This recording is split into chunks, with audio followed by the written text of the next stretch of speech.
ditetapkan berdasarkan kesepakatan antara pengusaha dan pekerja buruh. Itu di dalam Undang-Undang 6. Tapi di dalam putusan MK ditambahkan, kalau cuma begini dianggap melanggar undang-undang dan tidak mempunyai kekuatan hukum tetap. Ditambahkan atau serikat kerja serikat buruh di perusahaan. Selama ini kan negosiasi upah itu kan individual tuh, manajemen sama pekerjanya. Sekarang atau ditambah serikat kerja serikat buruh. Jadi pihaknya nambah.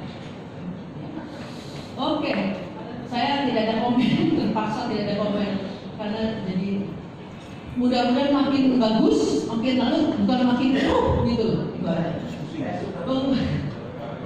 Hah?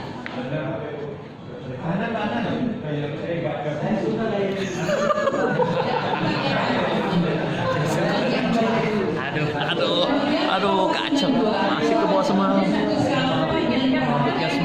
Minum semalam masih kalah. Serta golongan jabatan masa kerja, pendidikan dan kompetensi.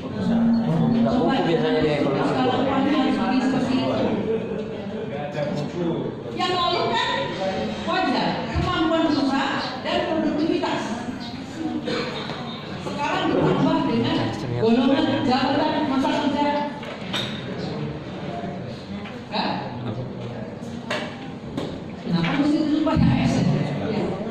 Nah, masa kerja 10 tahun bisa orang lebih tidak produktif daripada yang baru kerja 2 tahun.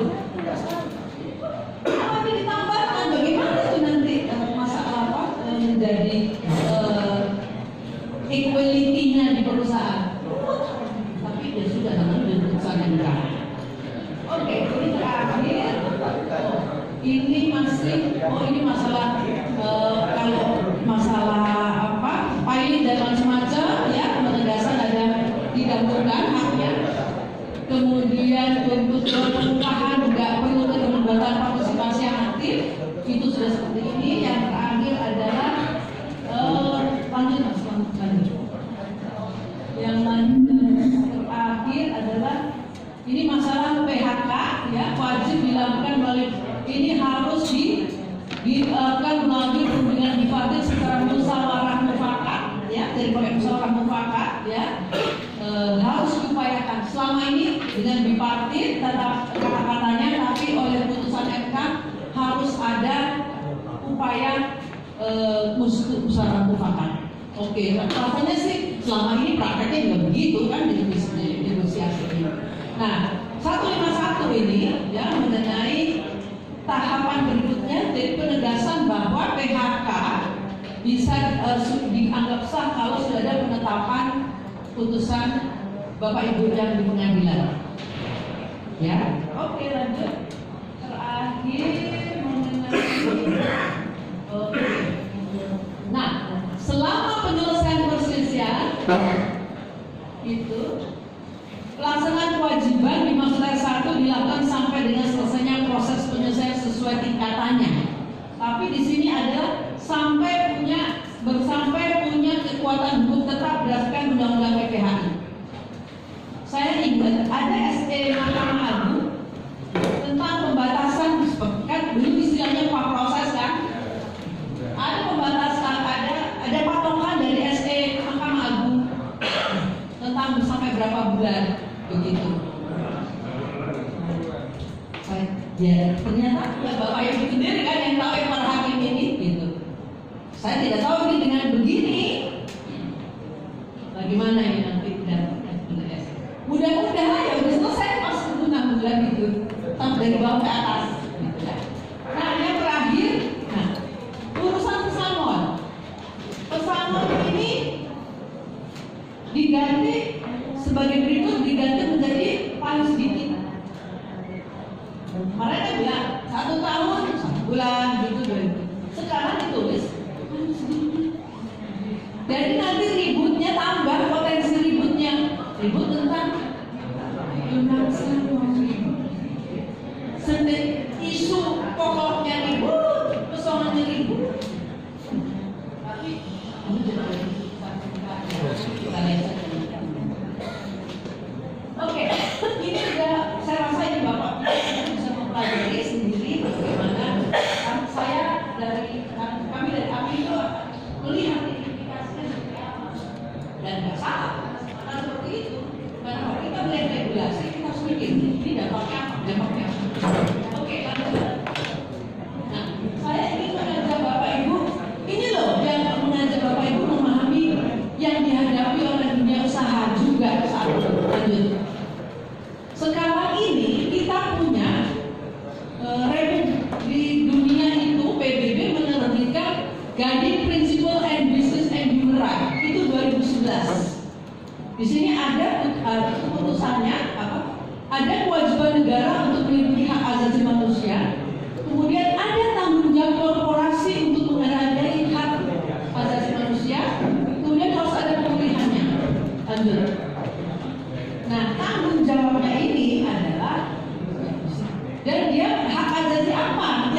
korporasi harus dalam aktivitasnya tidak menyebabkan dampak yang merugikan hak asasi manusia, mencegah mengurangi dampak merugikan hak asasi manusia.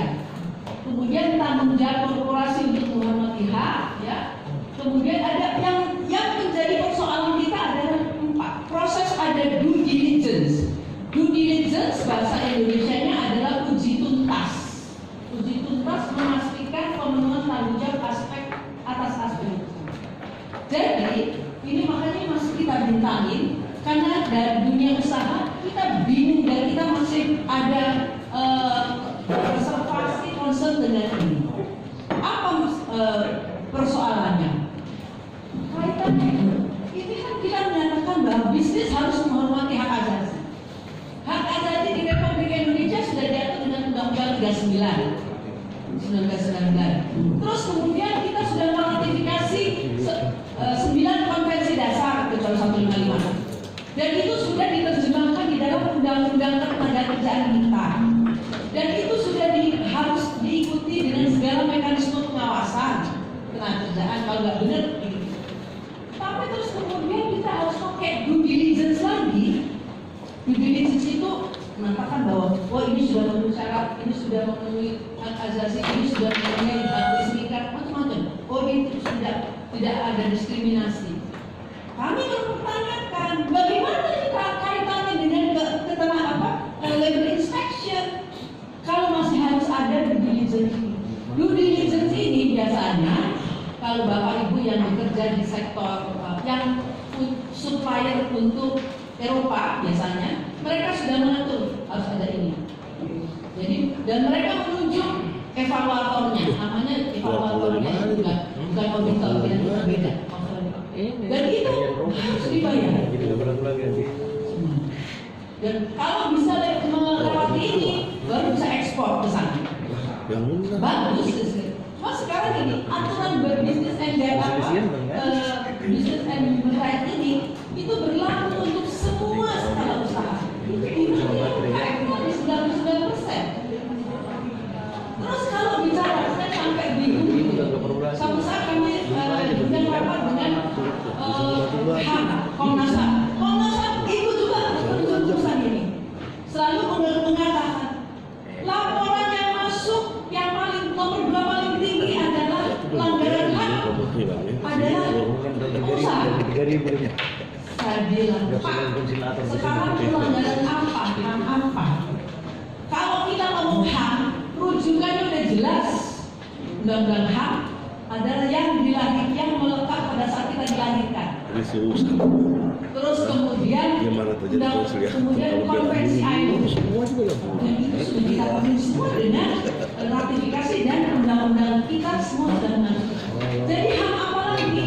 Kalau dari ada keluhan tentang pengusaha tidak membayar upah minimum atau tidak membayar THR, itu nggak bisa dibilang melanggar HAM. Nanti orang baru dengar HAM juga sebenarnya. Nggak bisa. Jadi tolong rujukan ini yang kita keras. Bukan supaya orang menganggap pengusaha itu membiarkan. Tapi jangan begitu. Soalnya apa? Untuk pelaksanaan ini, kemudian macam-macam lah diturunkan. Pemerintah bikin aturan tentang satgas, kaitan satgas ini. Kata kita tadi kan orang Amerika udah nggak ada lagi bicara tentang upah. Ada, Kita masih banyak ke situ saya. macam-macam. Jadi rasanya ada apa gitu. Tapi dia masih saya ingin menyampaikan dunia usaha ini yang mereka hadapkan. Tiap kali itu dipanggil Di sana memang di sana sini. Iya, Pak. Oke. Oh, Sekarang kita kalau di punya sini kan aturan enggak. benar disabilitas. Masih bisa dibeli semua. Ini kan ketuanya yang penting kan semuanya selesai. Di selalu nggak lain, udah standar tinggi ya. Udah hasil kerja kayak jadi menteri. Iya. Assalamualaikum warahmatullahi wabarakatuh. Nama saya Abdul Hanan Bu, Master Advocate.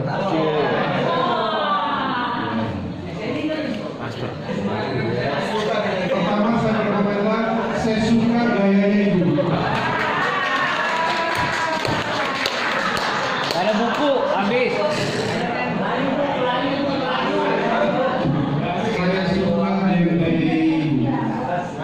dan Ibu Energi. Jangan terkocok, Bu.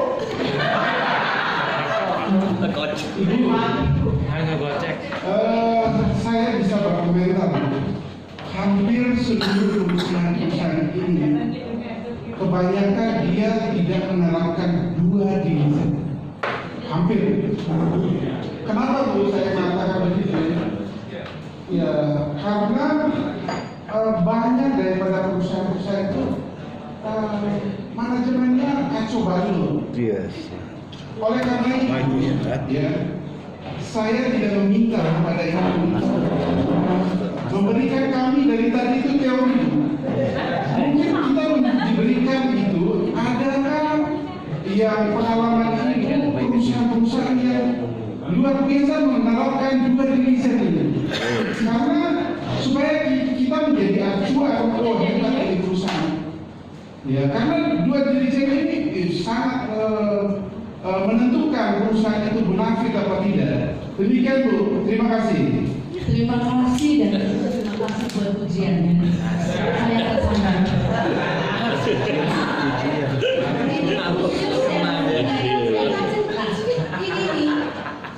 Saya kan begini sharing apa yang kita hadapi. Due diligence ini belum wajib Bapak Ibu. Belum wajib. Karena di Indonesia ini juga prinsip ini belum ada. Tetapi kenapa saya sharing di sini? Karena apa? Kalau negara-negara Uni Eropa itu sudah menerapkan ini. Jadi kalau perusahaan-perusahaan mau menjadi supply chains-nya, kita kan dari supply chain. Mereka harus Budi nggak? BUD. Kalau dari pemerintah itu tidak ada kewajiban. Tetapi kita jangan lupa isu tentang human right di dunia bisnis itu terus mengemuka. Jadi setiap BSM itu Pak, BSM menghadapi BSM ya. NGO tentang masalah ini. Jadi kita juga mengingatkan bahwa kita sudah mengacu pada aturan ketenagakerjaan dan ketenagakerjaannya aja, anak-anak aja itu soal itu. Tapi kami dari dunia usaha harus tahu apa tuntutan dari tuntutan dari global itu pasti semua dilarikan ke situ. Tapi ini due diligence ini belum tidak menjadi kewajiban. Ini konsepnya saja seperti itu. Tapi kalau ada perusahaan di sini mau jadi supply chains-nya dari perusahaan di Eropa, mau tidak mau dia harus menerapkannya.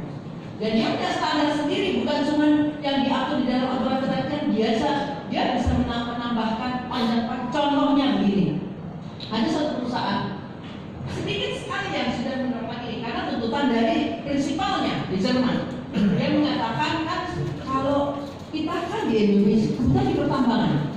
Jadi tempat istirahatnya kalau habis istirahat itu kita di depan, terus kemudian ada orang golet apa? Berbaring istirahat.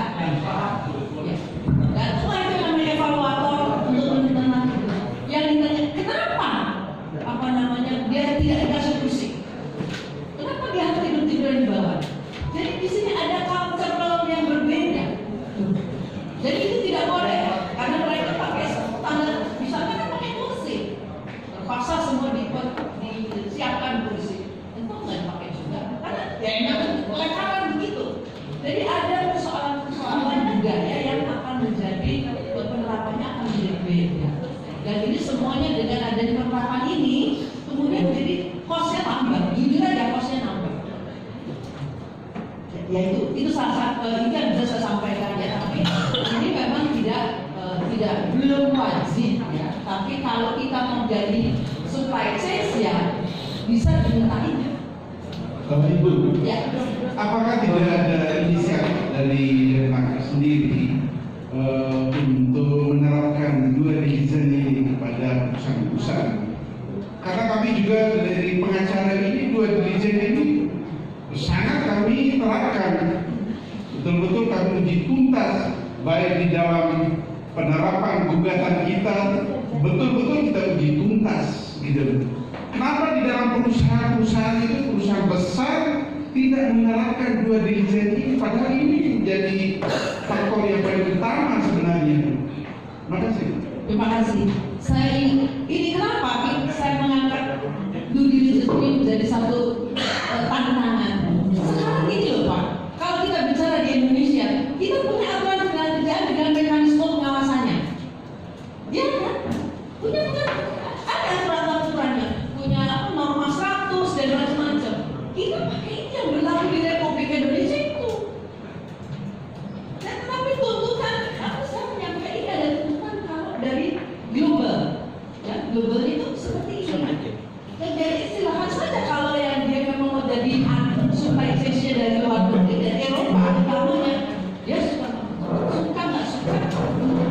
Nah ini ini makanya saya mengatakan ini sharing, karena ini tidak belum wajib. Tapi ini di 2011 itu sudah diadopsi di dunia. Dan kita dari Indonesia menjadi bagian yang meratifikasi ini, gitu. Ya. Oke. Tapi itu tidak mengubah pujian Bapak pada saya kan? Oke.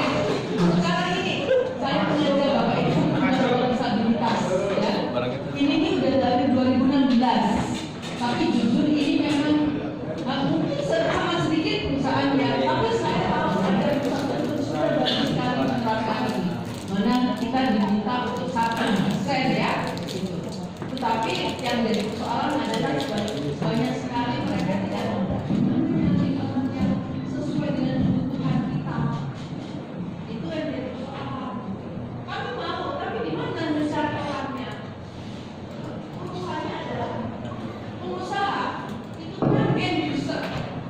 Jadi harusnya pemerintah lah yang melakukan pelatihan-pelatihan sehingga mereka bisa sesuai dengan pasar kerja. Saya tidak tahu pendidikan kita, pelatihan kita sudah inklusif belum.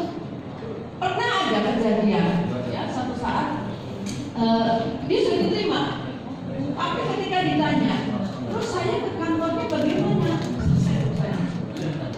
Karena bagaimana di Republik Indonesia ini orang bisa naik kursi roda naik dengan bis itu kan hampir tidak ada. Terus kemudian orang tunanetra jalan begitu dengan aman, nggak ada juga. Apa memang nggak tahu bagaimana gitu.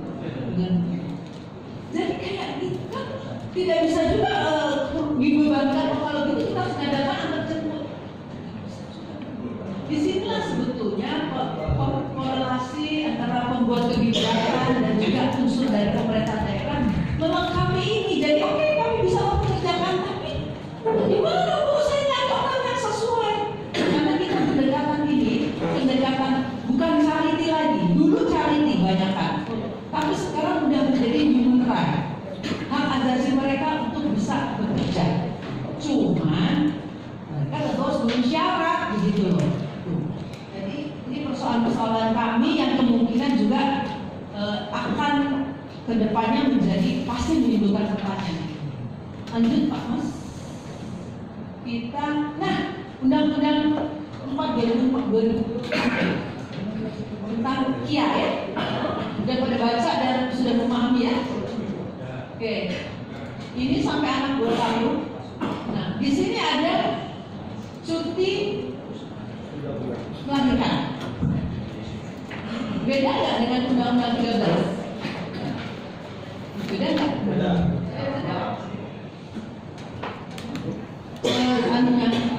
Cuti melahirkannya Undang-Undang 13 dengan Undang-Undang KIA. Ayo ibu-ibu, minimal ibu-ibu kalau bapak-bapak nggak jawab, dia tidak care sama istrinya. Ada ibu-ibu yang lain yang pernah melahirkan, sama nggak aturannya? Sama? Beda. Sama? Beda. Apa bedanya? Hah?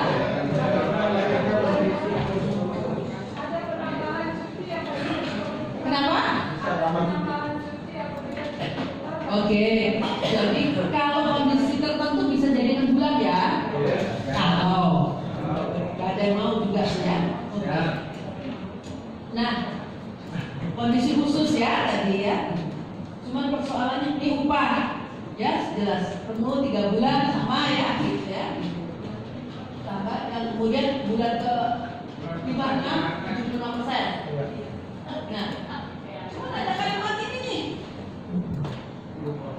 Hak pasar itu, durasis itu adalah merupakan bagian yang tidak terpisahkan dari hak pekerja yang diatur di Undang-Undang Tenaga.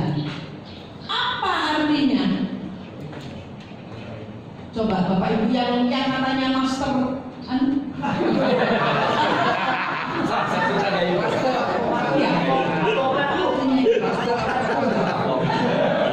Master advokat.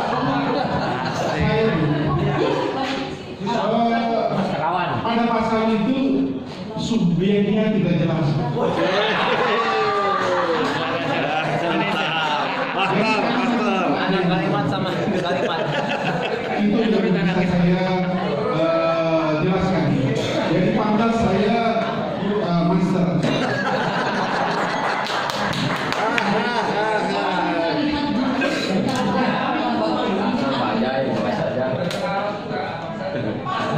ini kan kita selama ini ada Undang-Undang 13.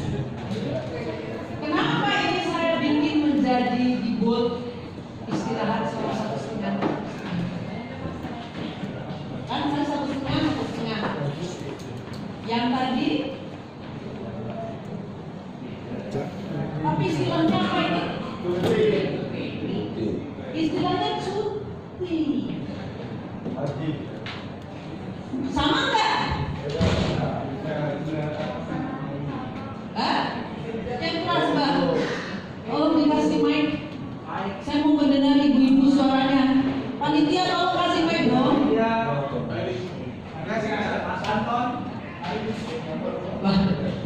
Oke.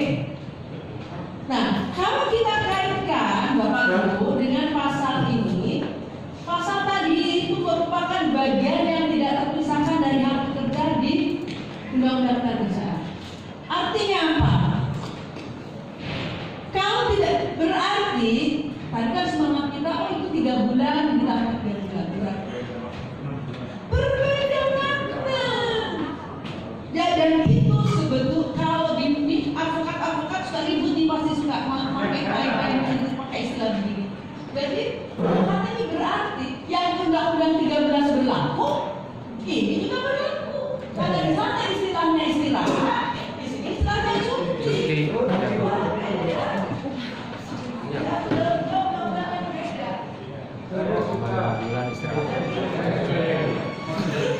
Kami jujur, kita mati-matian menentang ini. Karena apa? Ketika kita sampaikan kepada kementerian.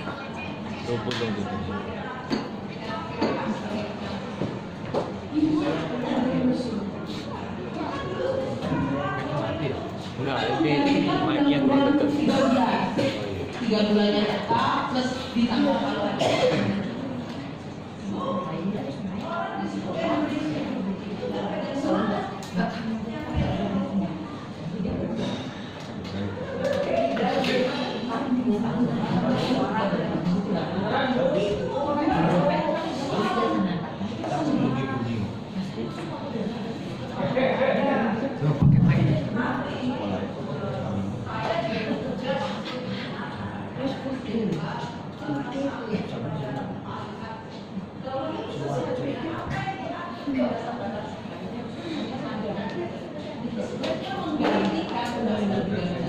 Bukan tambahan. Sebelumnya pakai asumsikan undang-undang pasal 82. Setelahnya kita pakai yang 3 bulan undang-undang dia. Itu nggak benar.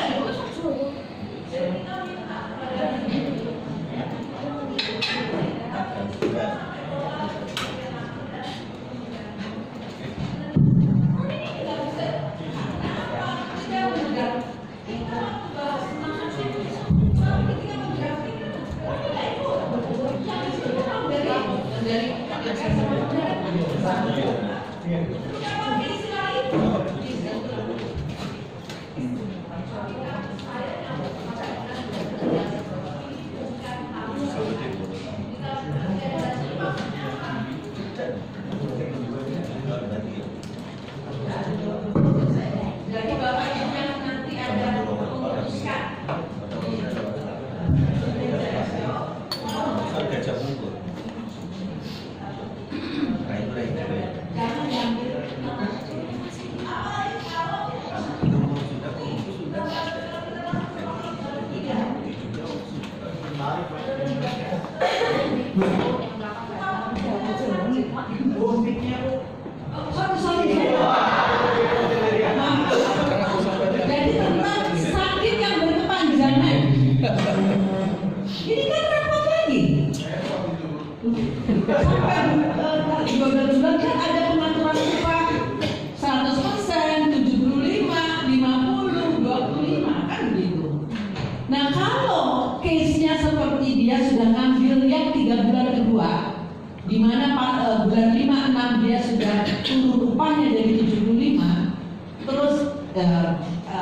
ekstrimnya masih ada sakit-sakit, misalnya dia harus pakai ini, terus mulai lagi 100% lagi. Tapi ketika kita diatur saja di PPKB-nya, saya tidak bisa menjelaskan apa-apa. Tapi ini akan menjadi pertanyaan-pertanyaan. Bagaimana? Sudah jadi 75%, sudah 56%, pakai ini 100% lagi.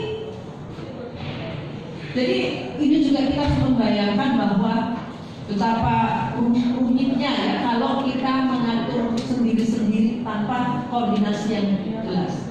Di fasilitasnya ya, ini juga masalah TPA. Kalau batasi sama kesehatan sudah, tetapi TPA ini juga kita menjadi persoalan karena tidak semua tempat kerja boleh ada anak di situ. Dan ini kita sudah oke. Nah, sekarang kita ngomongin tentang alidaya. Tadi kita sudah ngomong bicara bahwa alidaya putusan MK nanti begini-begini. Kita tidak tahu nanti aturannya seperti apa. Tapi saya hanya ingin menyampaikan bahwa outsourcing itu juga menjadi kesempatan berusaha. Jadi kita bahwa misalnya banyak kasus-kasus yang tidak benar, kasus itulah yang ditangani dan dimitigasi sampai jasa pencarian. Kita lihat bahwa kita harus ada shifting skill. Ternyata perusahaan dari banyak forum 2018, 65% kita memilih mengalihdayakan bisnis. Dan pasar bisnis alidaya kita tuh besar, 39 triliun.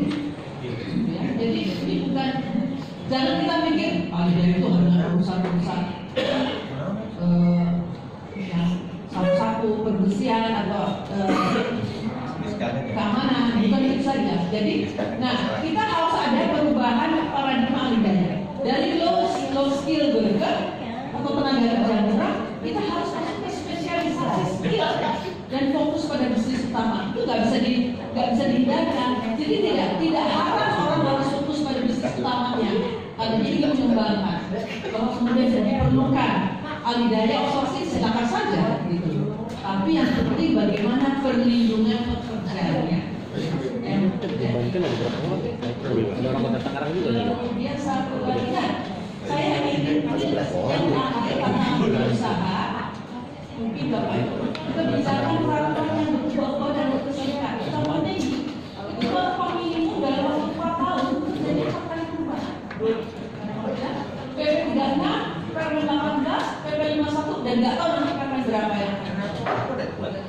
Bapak bisa bayangkan, Bapak Ibu bisa bayangkan untuk pusat untuk 5 tahun 2025 perusahaan-perusahaan itu sudah memproyeksikan. Gak ada orang baru pengusaha berproyeksinya terus baru bulan Agustus baru juga hari dong. Terus tiba-tiba berubah. Itu siapa yang mau invest? Misalnya kita pasti membutuhkan investasi. Siapa yang mau investasi dengan kondisi seperti ini? Sistem berubah dan fokus kita lagi. Jadi ini tantangan dunia usaha itu luar biasa dalam konteks. Kemudian perumusan kebijakan kurang dikonsultasikan secara matang dengan rakyat. Tadi contohnya undang-undang 4 tadi, istilah cuti melahirkan sama istilah melahirkan saja tidak bisa jadi satu, tidak bisa ada kesepakatan karena memang tidak tahu dikonsultasikan. Tapi ini mengundang persoalan di lapangan. Terus kemudian penerapan prinsip bisnis dan HAM. Dari Kumham, dari HAM Kementerian HAM, dia mengeluarkan prisma mendaftar. Jadi perusahaan ini masih sukarela, masih voluntary. Jadi mendaftarkan kondisi-kondisi itu ada harus jawab. Itu untuk menunjukkan apakah dia sudah masuk kepada wilayah untuk hamil yang bagus. Itu dengan prisma. Sehingga dibanding juga Satgas. Itu kewenangan kementerian. Sementara pengawasan tenaga kerjaan yang kita semua merujuk ke sana, udah punya juga norma 100. Karena semua sumbernya adalah undang-undang ketenagakerjaan peraturan daerah di Indonesia. Dan yang begini kan repot. Nanti kalau ada satgasnya beraksi, dipanggil satgas, dipanggil dinas, dipanggil